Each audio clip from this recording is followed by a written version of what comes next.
Getting right to that breaking news, the 15-year-old student who fell from School of the Arts following a mental health crisis has died. The Rochester City School Superintendent, in a statement expressing condolences for the family and community, adding that grief and trauma counselors are still being made available to everyone involved here. Isabel Garcia joins us now with the latest on this and resources for teenagers and beyond when it comes to addressing mental health. Isabel.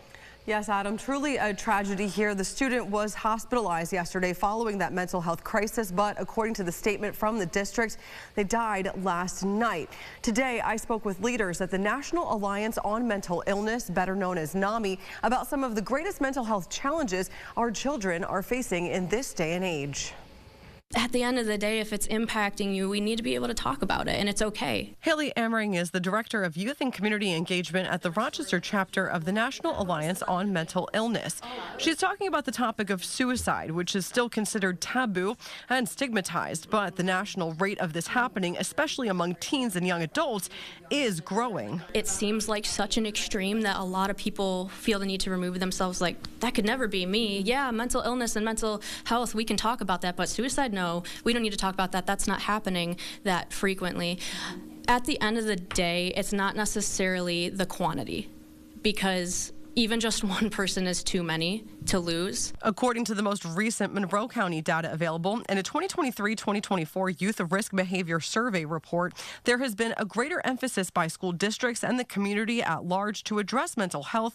However, there is still a significant proportion of youth experiencing mental health challenges, with female, Black, Latino, and LGBTQ students continuing to be disproportionately affected. For this survey, a new question also asking students who attempted suicide during the past year if they sought help from someone like a doctor or counselor before the attempt.